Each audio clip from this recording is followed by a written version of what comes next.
오늘은 예레미야 31장에 있는 말씀을 통해서 하나님이 주시는 복이라는 제목으로 말씀을 전하려고 합니다. 제가 설교 원고를 정리하다가 여기다 하나를 더 붙였어요. 하나님이 주시는 복과 은혜. 제 원고에는 그렇게 써 있습니다. 물론 하나님이 주신 축복이지만 그 통로는 은혜라고 하는 통로를 통해서 우리에게 주시기 때문에 그렇습니다. 그런데 하나님이 주시는 복에 대해서 현대인들은 별로 탐탁지 않게 생각하는 것 같아요.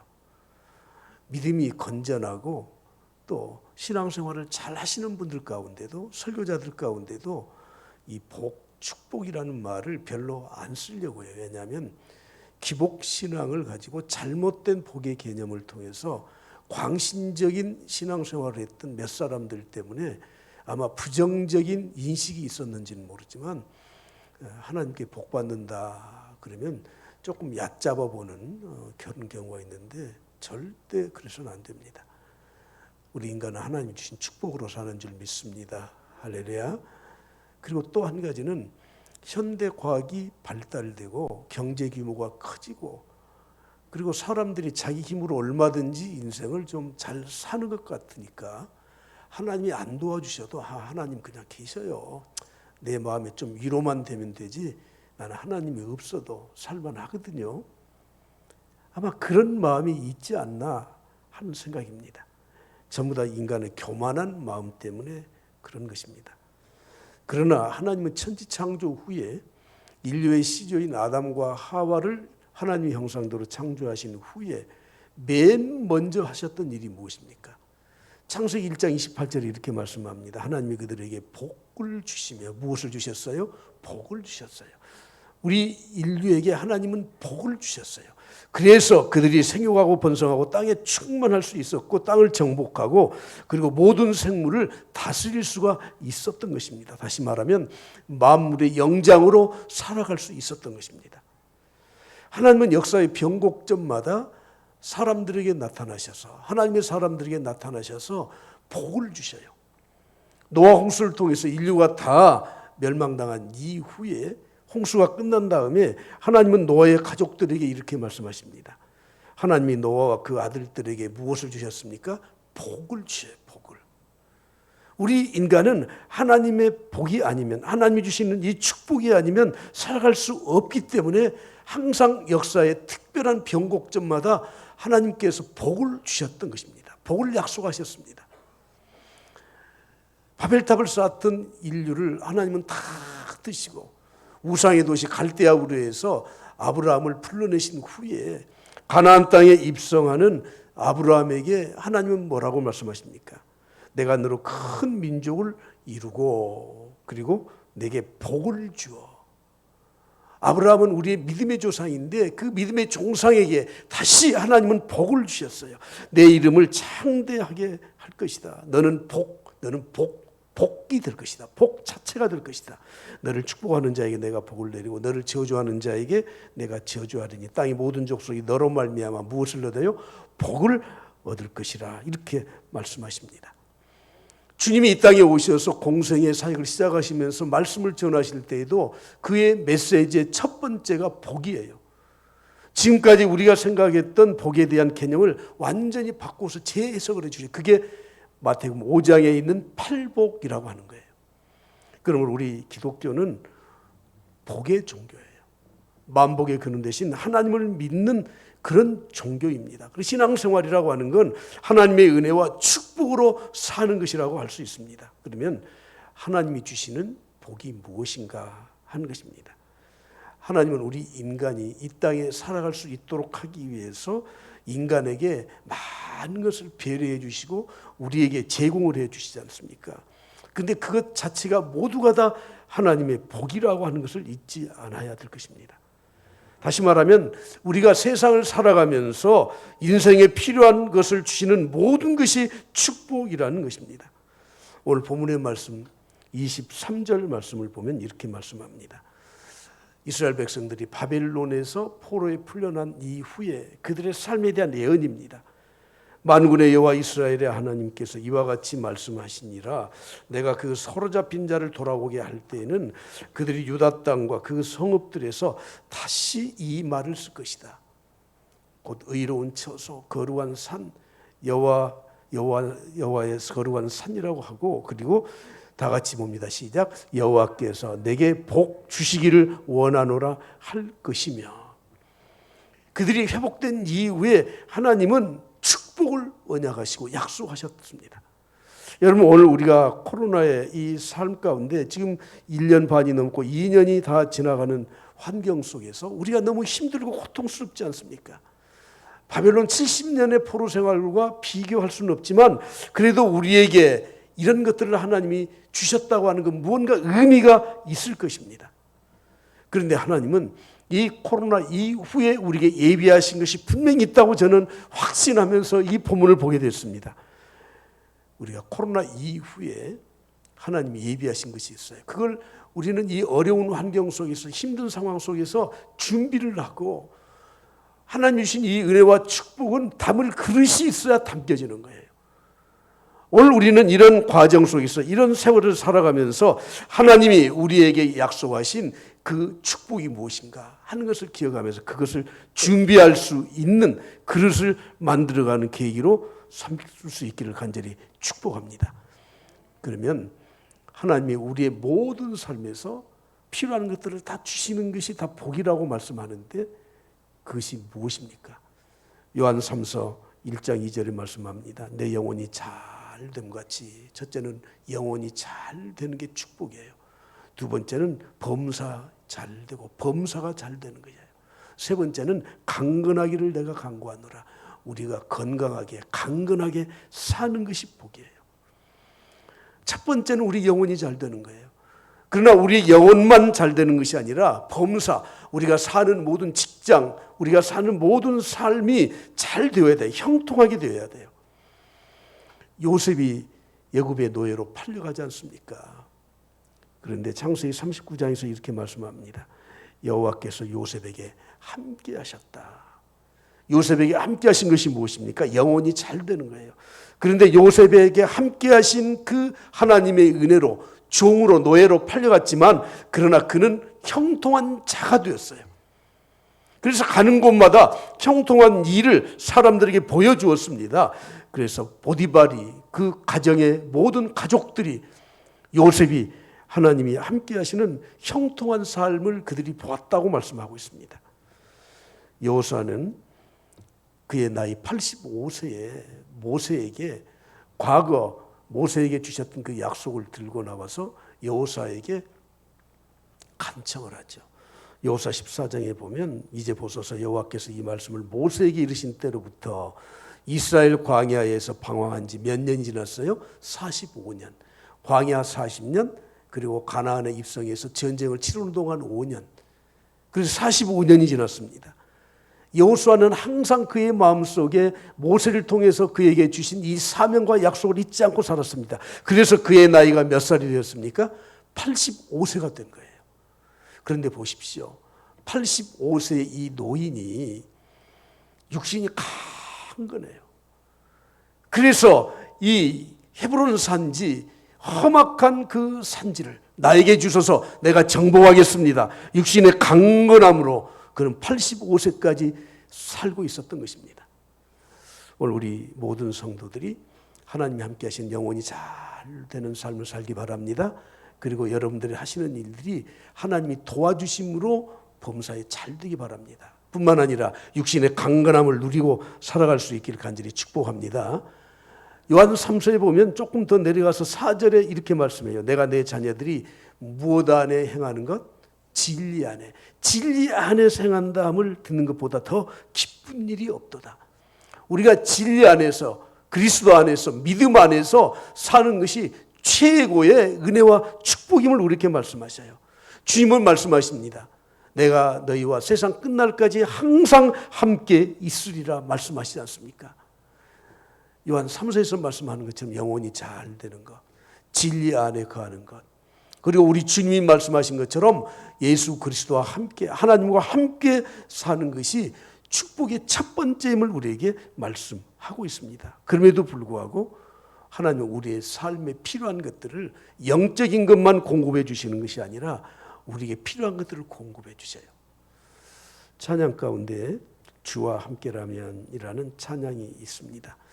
이걸 함부로 부르기가 참 힘들어요. 가사를 보면 알아요. 한번 반주를 은은하게 좀 해주시고 제가 1절 가사를 읽어드리겠습니다. 주와 함께라면 가난해도 좋아. 잘 들으셔야 돼요. 가난이 좋아요? 가난이 좋으냐고요. 전제 조건이 있어요. 주님이 함께 하신다면 내가 믿음을 지키면서 내가 가난하게 되더라도 나는 좋습니다. 2절 가사에 보면 이렇게 고백합니다. 병들어도 좋아. 여러분 병에 걸린 거 좋아요? 암 걸린 거 좋으세요? 그런데 전제되는 게 있어요. 그것보다 더 중요한 건 주님이 함께 하시는 것이다. 3절 가사 보십시오. 내 맘 아시는 주 항상 함께 계셔 약한 내 영혼의 위로와 능력을 주시네. 우리 3절 한번 다 같이 부르도록 하겠습니다. 여러분의 가슴에 손을 얹고 고백하면서 찬송 부릅니다. 내 맘 아시는 주 항상 함께 계셔 약한 내 영혼의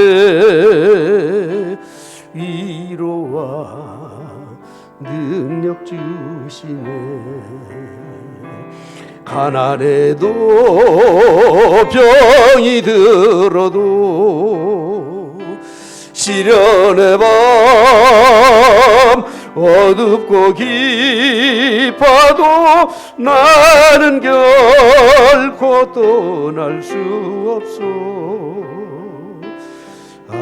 아름다운 주의 나라를 주의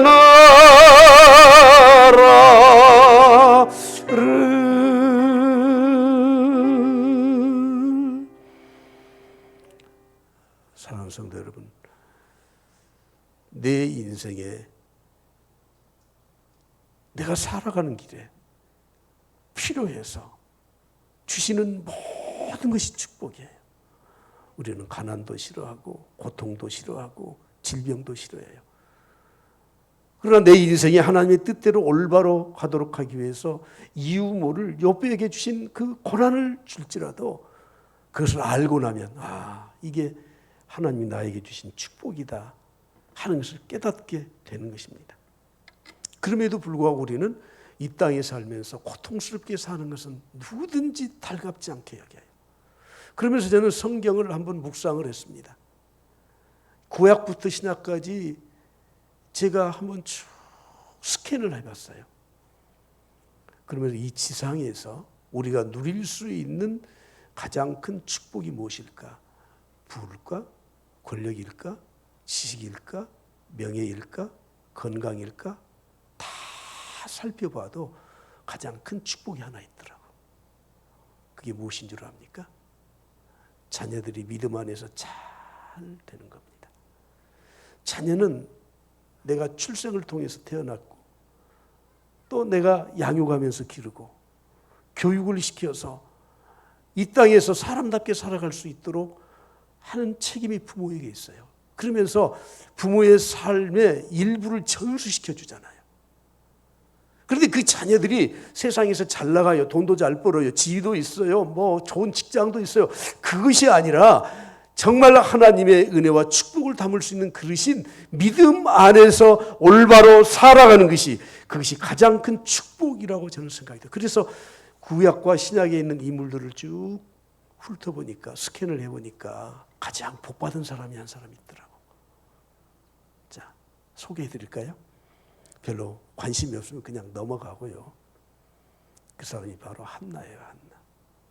사무엘상 2장 20절에 이렇게 말씀합니다. 한나가 임신하고 때가 이름에 아들을 낳아 사무엘이라 이름하였으니 이는 내가 여호와께서 그를 구하였다 함이더라. 사무엘 이름의 뜻이 뭐죠? 여호와께 구해서 기도해서 얻은 자녀라 그런 뜻이에요. 대개 유대 사회에서는 아버지가 이름을 지어주지만 오늘 본문을 말씀 보면 아마 한나가 지어준 것처럼 말씀하잖아요.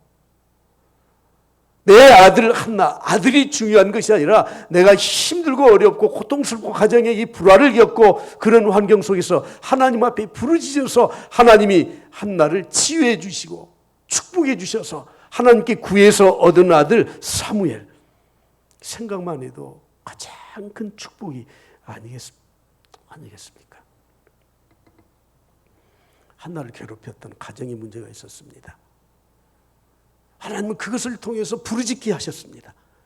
그리고 그 아들 사무엘을 주셨습니다. 여러분, 그러므로 내 가정에 힘들고 어려운 것들, 요즘처럼 코로나 때문에 참 힘들고 답답하다, 이것이 하나의 과정일 뿐이지 그 결과는 아니지 않습니까? 그러면서 저는 하나님이 우리에게 징벌적 고통으로 이 바이러스 코로나19를 주셨는데 이것을 통해서 다음에 우리에게 무엇을 주시기를 원하느냐 하는 생각을 할 수밖에 없었습니다. 첫째는 우리를 깨닫게 하시기 위한 거예요. 인간이 욕심을 내서 빚어낸 재앙이에요. 이건 분명한 재앙이에요. 그리고 그것을 통해서 하나님의 창조 질서를 지키면서 살아가도록 우리에게 경각심을 주는 거예요. 특히 우리는 자연의 섭리대로 살아가는 것이 가장 큰 축복임을 깨달아야 돼요. 물질 문명이 발달해서 자연의 섭리를 거스르고 하나님의 창조의 질서를 무너뜨리는 것이 아니고 자연의 섭리대로 살아가는 것이, 그것이 축복이라는 것을 깨닫게 주는 것입니다. 아인슈타인은 이렇게 말했습니다. 꿀벌이 없어지면 3년 안에 지구에 종말이 올 것이다. 꿀벌은 식물들이 교배를 할 수 있도록 중간 다리 역할을 하잖아요. 벌이 없어지면 식량 생산이 안 되는 거예요. 사람이 다 가서 다 수분을 이렇게 교배를 시킬 수 있습니까? 그런 물리학자지만 하나님의 자연의 섭리를 생각하면서 꿀벌이 없어진다? 공중에 새가 없어진다? 생태계가 완전히 파괴되어서 3년 안에 식량이 바닥나게 될 것이고 인류가 종말할 것이라고 이미 예언을 했습니다. 특별히 우리는 이번 코로나19를 통해서 정말 깨달아야 될 게 하나 있어요. 그게 무엇인 줄 압니까? 더불어 살아가는 지혜를 배워야 되는 겁니다. 코로나19도 더불어 살아가고 가난한 사람도 같이 더불어 살아가고 제3국의 저렇게 힘든 나라도 더불어 살아가야 돼요. 미국만 백신을 정해놓고 2차, 3차 맞은들 필요 없어요. 필요 없어. 하나님은 우리에게 약속하셨습니다. 70년 포로 생활 너희들 징벌을 받은 거야. 이유 없이 당한 고통이었어. 2세대, 3세대는 아무것도 모르고 고통을 당했지 않습니까?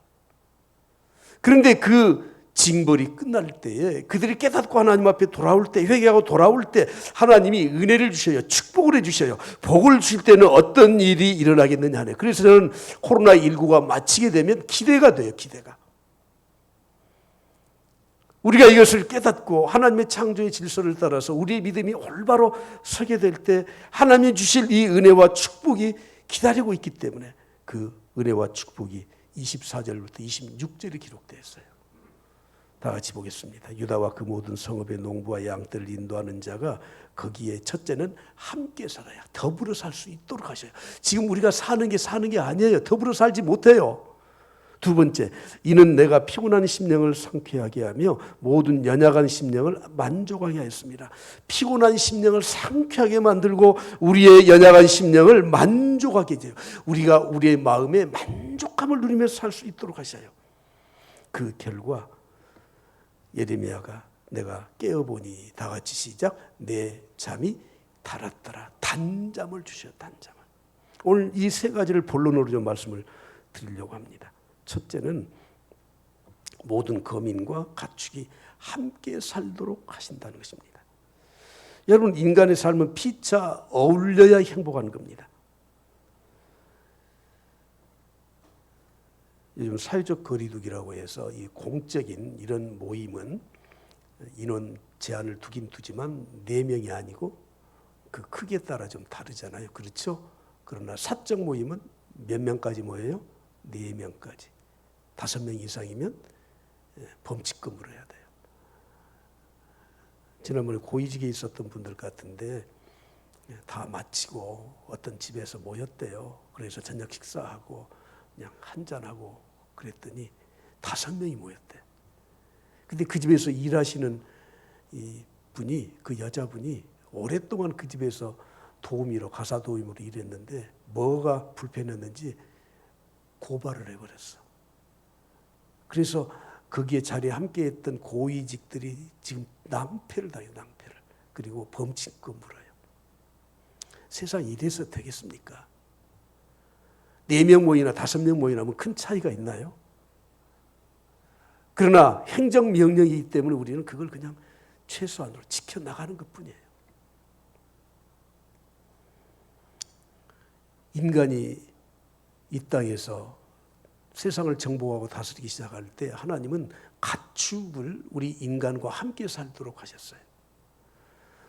세상의 동물은 가축이 위에 야생동물이 있죠. 그렇죠? 그리고 가축이 있어, 가축이. 아마 태초에는 가축의 수가 많았을까요? 야생동물의 수가 많았을까요? 뭐 어림도 없죠. 그러나 지금은요, 가축의 수가 전체 지구상에 있는 동물의 수의 몇 퍼센트인 줄 아세요? 97%에서 98%예요.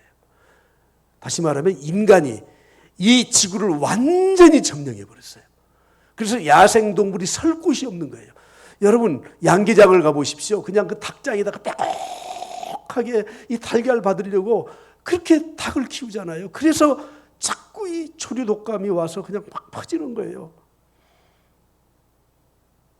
여러분 방에 가면서 소와 돼지를 그냥 큰 구덩이에 비닐 깔고 거기에다가 갖다가 그냥 막 수백 마리씩 묻는 거 여러분들 끔찍하지도 않습니까? 가축이라는 말을 제가 영어 사전에 찾아보니까 라이브스톡이라고 돼 있더라고요. 라이브스톡. 스톡이라는 말은 주식, 증권, 뭐 재고, 저장, 비축이라는 뜻이에요. 우리 인간이 자기들의 삶을 위해서 가축들을 키우면서 우리의 삶을 위해서 그들을 저장해 둔 거예요. 근데 이것을 그냥 확장시키다 보니 이것이 97%가 되어버렸어. 야생동물들이 살 길이 없는 겁니다. 그래서 그 안에 붙어있던 이 바이러스가 자꾸 살 길을 찾아서 가축에게 옮겨와. 조류독감. 예? 그래서 그것이 인간에게 또 전염이 돼요. 그래서 바이러스 19가 새로운 변종으로 나타난 거예요. 저는 생물학자가 아니라 이 정도 그냥 아는 상식으로 말씀을 전해드리는 거예요. 스가랴서 2장 4절에 말씀합니다. 너는 달려가서 그 소년에게 말하여 이르기를 예루살렘은 그 가운데 무엇이 살아요? 사람과 가축이 많으므로. 이 땅에 사람과 가축이 더불어서 같이 살아야 돼. 사람과 가축과 야생동물이 더불어서 같이 살아야 되는 겁니다. 이번 코로나를 통해서 새로운 변화를 갖게 되는 것 가운데 하나가 무엇입니까? 더불어 사는 것을 이제 배웠다고 하는 거예요. 자꾸 미국을 지칭해서 죄송하지만 백신을 쟁여놨잖아요. 지금 제3국에 안 보내잖아요. 자기들만 2차, 3차 맞으면 살 것 같은데 아니에요. 그 주변국의 남미, 아프리카 제3국에 있는 사람들이 어떻게든지 또 변종이 돼서 또 와서 또 다른 또 코로나19에 이 바이러스를 또 옮기고 있지 않습니까? 코로나19가 시작되니 돈 있는 몇 사람들이 우리 살자, 살 길이 있다. 좀 지나가면 나을까? 한 달이면 지나갈까? 2달이면 지나갈까? 우리는 그동안 잠적해서 살자. 그래서 보트에다가 음식과 생활필수품을 잔뜩 싣고 무인도로 갔대요. 여러분 타우센 아일랜드라는 그 미국과 캐나다의 국경 있잖아요. 거기 가니까 섬들이 1,000몇백 개가 있더라고요. 대단해. 호수 가운데 다 주인이 있어. 미국 깃발도 있고 캐나다 깃발도 있고 이태리, 프랑스 다 있고 우리가 별로 좋지 않게 여기는 자판,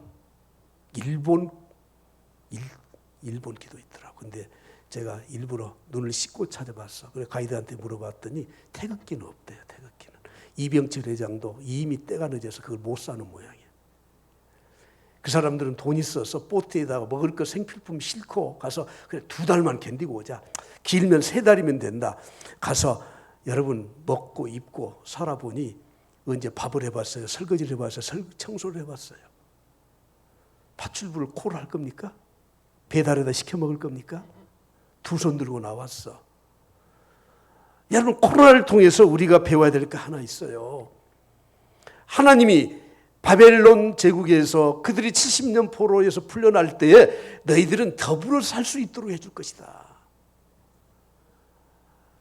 요즘 돈 많으면 뭐 달나라에 간다고 그러더라고요. 지구의 종말이 하다 우리는 달나라에 가서 어떻게 살 거냐고요. 우리가 배워야 돼. 이번에 정말 깨달아야 돼요. 사람들 집 밟고 나만 잘 살고 나만 이렇게 어려우면 경제적으로 어려워도 나는 돈 있으니까 떵떵거리고 이때 더 누리고 사는 거야. 여러분 이런 생각 완전히 버려야 돼요. 2번째로는 그들의 심령을 상쾌하게 하고 연약한 심령을 만족하게 한다는 거예요. 여러분 우리의 외적인 삶의 풍요가 아니라 내적인 풍요, 내적인 상쾌함을 약속하고 있다는 것입니다. 저는 우리 어르신들 양로원이나 요양원에 계신 분들이나 또 특별하신 분들 이렇게 신방 가거나 병원에 신방 가면 꼭 먼저 이렇게 질문을 자주 합니다. 기분 좀 어떠세요? 기분 좋으세요? 여러분 우리가 마음의 평안함이 있어요. 기분이 좋아야 돼요. 마음속에 아픔이 있고 우울증이 있고 고통이 있으면 세상 만사 귀찮아요. 다 필요 없어요. 제가 한번 여쭤볼게요. 우리 장로님 기분 상쾌하시죠?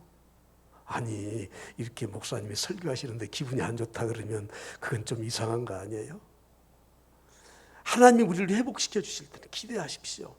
우리가 하나님의 은혜와 축복을 받을 그릇을 코로나19의 이런 사회적 거리두기가 힘든 상황에서 잘 우리 심령을 준비해 놓고 끝나면 기분 좋다.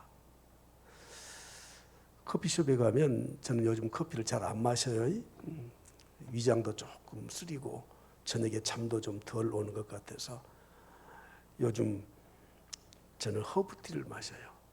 얼그레이, 캐모마일, 로즈메리, 페퍼민트.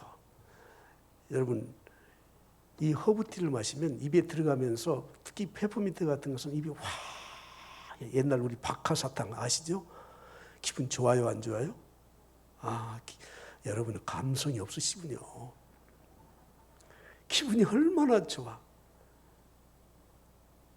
하물며 하나님을 믿는 우리 복음을 통해서 하나님이 회복시켜 주신 그 은혜가 기분이 안 좋으면 어떻게 하라고. 예수 믿는 사람이 항상 찡찡해 갖고 다녀요. 오만 걱정 의심 다 짊어지고 다녀요.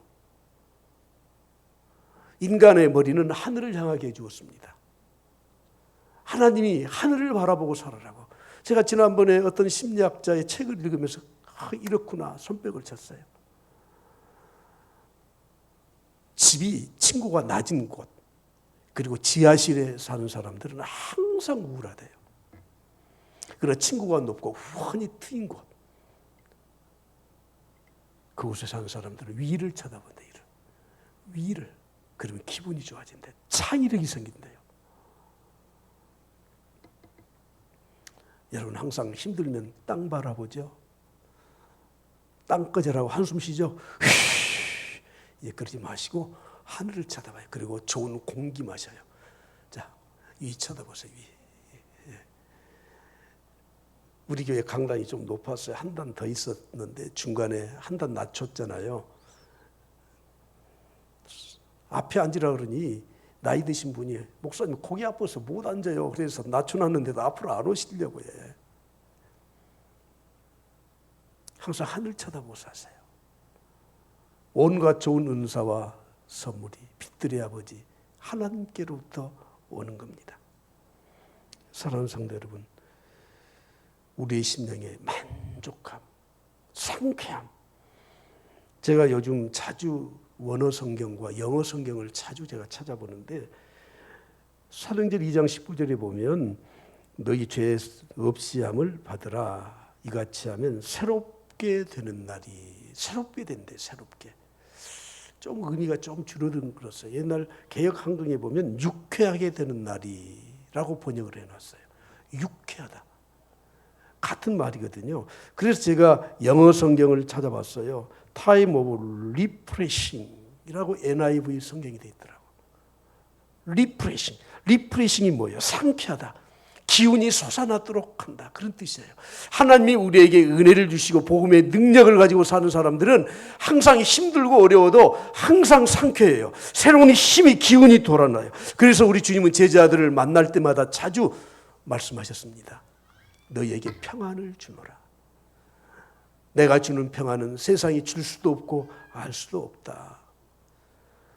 포로 70년에서 해방된 이스라엘 백성들에게 하나님이 언약하시고 약속하신 것이 무엇입니까? 너희들이 다시 모여서 함께 살 수 있도록, 더불어 살 수 있도록 만들어진다. 그리고 너희들이 상쾌하게, 정말 기분 좋게 멋있게 살아가도록 너희들이 심령을 상쾌하고 심령의 만족감을 줄 것이라고 말씀합니다. 31장 우리가 다 읽지 않았지만 1절에 이렇게 말씀해요. 안식을 얻게 하러 안식을 주셔요. 4절에 보면 처녀 이스라엘아 춤추며 나오라. 7절 말씀에 보면 기뻐 외치라 찬양하며 말하라. 12절에 보면 시온의 높은 곳에서 찬송하며 그 심령은 물된 동산 같을 것이다. 13절에 보면 처녀는 춤추며 즐거워하며 이로하여 기쁨을 얻으리라. 여러분, 신앙이 그렇게 우리에게 보잘것없고 수준 낮은 게 아니에요. 하나님이 주신 그 은혜와 축복을 누리고 사는 사람들은 항상 상쾌하게 살아가요. 삶이 참 프레시하게, 신선하게 살아가는 것입니다. 그 결과 하나님은 우리에게 무엇을 주시는 줄 아십니까? 꿀잠을 주셔요. 꿀잠, 단잠을 주셔요. 요즘 젊은 사람들이 꿀잠이라 그러더라고. 꿀잼. 그래서 제가 꿀잼이 뭘까 했더니 아주 재미있는 게 꿀잼이에요. 그 사람들이 꿀이나 먹어봤는지 모르겠어. 요즘 단잠 주무시는 분 몇 분이나 계세요? 자다 일어나면 뭐 몇 시고, 모기 때문에, 더위 때문에 우리 단잠 못 자잖아요. 요즘 코로나 때문에 불안과 공포와 우울 때문에 오는 불면증을 코로나 솜니아라고 부르더라고요. 코로나 솜니아. 세계적으로 지금 정신적인 스트레스를 코로나 때문에 받는 인구가 점점 늘어서 불면증을 호소하는 환자가 코로나 이전보다 20%, 30% 증가했대요. 신경정신과에서 수면제 처방받아서 먹어야 잠을 자는 사람들이 자꾸 늘어간다고 하는 겁니다. 여러분, 하나님이 회복시켜 주실 때, 아니 그 약속을 믿을 때 우리 한번 꿀잠 한번 자봅시다. 예, 꿀잠 한번 자봅시다. 할렐루야. 근데 우리 한국 사람들은 좀 독한 면이 좀 있는 것 같아. 좀 마음에 들지 않고, 또 남편들이 사업이 좀 안 되고 자녀들이 성적표가 좀 시원찮으면 우리는 두 가지를 제안을 하려고 해요. 아, 이놈아, 그 성적을 받아놓고 밥이 목구멍으로 넘어가냐? 가장 우리 인간에게 기본적인 욕구는 먹는 거거든요. 그다음에 또 뭐라고 해요? 여보, 요즘 사업이 그렇게 안 되고 그러는데 잠이 와요, 잠이 와. 아니, 남편을 잠을 안 재워요. 그 성적 받아놓고 잠이 오냐? 오늘 설교 들었으니까요, 좀 사업이 안 돼도 그냥 자십시오. 주무시라고. 그것이 하나님이 주신 선물이라는 거예요. 시편 172편 2절에 말씀합니다. 그러므로 여호와께서 그의 사랑하시는 자에게는 무엇을 주셔요? 잠을 주셔요. 이 구절도 제가 영어 성경을 또 찾아봤어. 그랬더니 잠을 주신다는 이 말이 폴시 그랜트 슬리핑이라고 되어 있더라고요. 그랜트가 뭐예요? 보조금, 교부금이라는 뜻이에요. 공무원 생활 하신 분은 다 알잖아요. 교부금, 하나 정부에서 예산 책정해서 내려주는 이 보조금, 교부금이에요. 하나님이 우리에게 회복시켜 주실 때는 교부금 주듯이 잠을 주실 겁니다. 코로나19로 몇십만 원, 그거 아무 도움도 안 되는 것 같아. 좀 기분이 좀 좋은데 다음에 안 주면 기분이 더 나빠지잖아. 하나님은 우리에게 교부금을 주셔요. 교부금을. 예? 보조금을 주셔요. 믿는 사람들에게 이런 환경 속에서도 단잠을 잘 수 있도록 위로금 대신 하나님은 보조금을 주셔요. 언제? 결론으로 말씀드리겠습니다. 하나님 주신 은혜와 축복이 일시적이라고 하면 이것은 우리에게 큰 영향력이 별로 없어요. 그런데 하나님은 온전한 치유와 회복을 주신다는 것입니다. 오늘 예레미야서 31장 27절 28절에 보면 하나님께서 내가 직접 씨를 뿌리겠다. 과거에는 다 뽑아냈다 그랬어요. 예? 그들을 뽑아냈어요. 사람의 씨와 짐승의 씨를 이스라엘 집과 유다 집에서 뿌릴 날이 이를 것이다. 과거에는 내가 그를 뽑았다, 무너뜨렸다, 전복시켰다, 멸망시켰다, 괴롭게 했다. 그래서 너희들이 바벨론의 포로가 되지 않았느냐. 그러나 이제는 하나님이 직접 하나님께서 뿌리시고 심으시겠다고 하는 거예요. 이스라엘 백성들이 이렇게 어려움을 겪었던 것은 그들의 조상 때부터 내려오는 누적된 죄 때문에 온 징벌적 고통이었습니다. 기성세대 외에 2세, 3세들은 그들은 그렇게 살아보지도 않았습니다. 바벨론에 가서 살았던 태어났던 그 다음 세대는 그들은 아무 상관이 없습니다. 그런데 그들에게 하나님께서 민족적으로 이런 고통을 주시지 않습니까? 그러나 이제는 하나님이 그것을 활짝 열어주시겠다는 거예요. 요한계시록 3장 7절에 보면 우리 주님을 이렇게 말씀하셔. 다윗의 열쇠를 가지신 분인데 그분이 열면 닫을 사람이 없고 닫으면 열 사람이 없다. 여러분, 우리 인간이 약육강식의 논리로 우리가 잘 살아보겠다고 물질 문명 발달시켜보겠다고 뭐 이렇게 저렇게 이렇게 살다가 코로나19가 이렇게 오게 된 거예요. 예? 인구가 늘어나고 먹을 게 없으니까 그냥 야생동물 갖다가 먹고 천상갑 갖다 먹고 박쥐 먹고. 태국 가서 제가 깜짝 놀란 게 시장에 갔더니요, 이만한 들쥐를 잡아서 껍데기 벗겨서 팔더라고요. 아침에 일어났더니 바퀴벌레를 볶아주더라고요. 얼마나 먹을 게 없으면 그래요.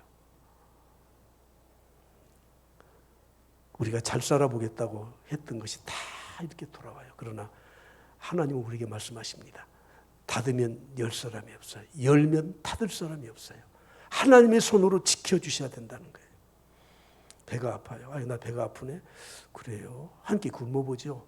우리 한국 사람들은 배 아프면 굶고 배 아프면 화장실 가잖아요. 좀 시원하긴 해. 아니, 그래도 아프네. 아이, 매실 좀 먹어봐. 먹었어. 그래도 아프네. 그래. 그럼 활명수 먹어볼까? 그 증상이 오래 지나도록 내버려뒀어. 나중에 어디 가야 돼요? 아니, 여러분들이 약을 먹어도 이게 민간요법 써도 안 났으면 어디 가시냐고요? 병원에 내과에 가죠. 가서 엑스레이 찍고 초음파하고 MRI 찍었더니 의사가 말을 하는 거예요. 위에 염증이 생겼고 종양이 생겼네요. 일찍 오시지 왜 그러셨어요? 조직 검사해야 돼요. 결과가 위암이에요. 무너지는 겁니다. 우리 인생의 전문의가 누굽니까? 우리 인생의 전문가가 누굽니까? 창조주 하나님, 우리 인생을 인도하시는 하나님, 우리의 삶을 섭리하시는 하나님. 우리는 증상이 있을 때, 힘들고 어려울 때 하나님 앞에 나와서 구해야 돼요. 하나님, 도대체 왜 이런 겁니까? 내가 뭘 잘못했습니까? 왜 이렇게 이런 고통이 있는 겁니까? 하나님 앞에 호소하고 묻고 답을 얻어서 우리가 올바로 살아야 될 텐데 병을 키울 대로 키워서 하나님 앞에 오게 되는 이게 코로나19예요. 이게 코로나19예요. 오늘 본문 말씀에 이렇게 말씀합니다. 29절 30절에 그때 그들이 말하기를 다시는 아버지가 신 포도를 먹었으므로 아들의 이가 시다 하지 아니하겠고 신 포도를 먹는 자마다 그의 이가 신 것과 같이 누구나 자기의 죄악으로 말미암아 죽으리라. 하나님이 우리에게 주신 마지막 축복이 뭐냐면 과거와의 단절이에요. 단절. 아버지가 포도를 먹었어요. 아들의 이가 쉬어요? 안 쉬어요? 제가 물 마시고 우리 아들에게 전화해 볼까요? 시원하냐? 아들이 뭐라 그럴까요? 왜 아버지 지금 정신없는 말씀하세요? 뭐가 시원해요? 이스라엘 백성들이 그들이 지은 죄뿐만 아니고 조상들로부터 누적된 죄가 징벌적 이 고난으로 바벨론의 포로가 됐어요. 2세, 3세들은 그들은 살아보지도 못했어요. 바벨론에서 태어난 자녀들은 무슨 죄입니까? 근데 하나님이 회복시켜 주실 때는 과거에 그들의 조상들의 죄, 과거를 완전히 단절시키는, 완전히 단절시켜. 이것이 축복이에요. 여러분 신앙생활하면서 여러분들이 과거에 아팠던 거, 죄 지었던 거, 힘든 것들, 마음에 상처받았던 것들 빨리빨리 다 해결해 버려야 돼. 하나님 말씀으로 해결해야 돼. 할렐루야, 할렐루야. 어떤 사람이 국민학교 때 치질이도 공부를 안 했어요. 그래서 성적표는 맨날 미양가. 우리 청년들은 그 말이 뭔지 모를 거예요. 그래도 국민학교 졸업하고 서울 올라가서 부지런히 일을 하면서 내가 못 배웠다. 그리고 야간 학교 다니고 검정고시 보고 그래서 인류대학 들어가고 박사학위 받고 그래서 자리를 잡았어. 근데 항상 이게 명절이 돼서 시골에 내려가면 고향에 내려가면 그 아픈 초등학교 때 이 성적 미양가가 생각이 나. 저걸 어떻게 할까? 여러분 그걸 고칠 수 있어요? 없어요? 여러분 마음에 상처를 받고 우리가 깊은 상처가 있는 사람들은 그것을 상처로 받아들인 사람들은 추후에 어떤 보상을 해도 그게 잘 안 덮여요. 그래서 이 사람이 하루는 그 학교 교무실에 옛날 통지표가 다 성적이 보관되어 있다고 생각해서 불질러 버렸어. 방화를 했어. 나중에 알고 보니 자기 옛날에 국민학교 성적 때문에 불을 질러 버렸다는 거예요. 여러분 신앙생활은 과거를 완전히 단절시켜 주는 거예요. 하나님은 말씀해요. 나는 기억도 안 해. 내 등 뒤로 던져버렸어. 깊은 바다에 빠뜨려 버렸어. 현장에서 잡혀온 여인에게 주님 말씀하십니다. 너를 정죄하는 자가 있느냐? 없습니다. 그래, 나도 너를 정죄하지 아니하노니 나가서 다시는 죄를 범하지 말라. 과거를 완전히 단절시켜 줬어요. 고린도서 5장 17절에 말씀합니다. 그런즉 누구든지 그리스도 안에 있으면 새로운 피조물이라.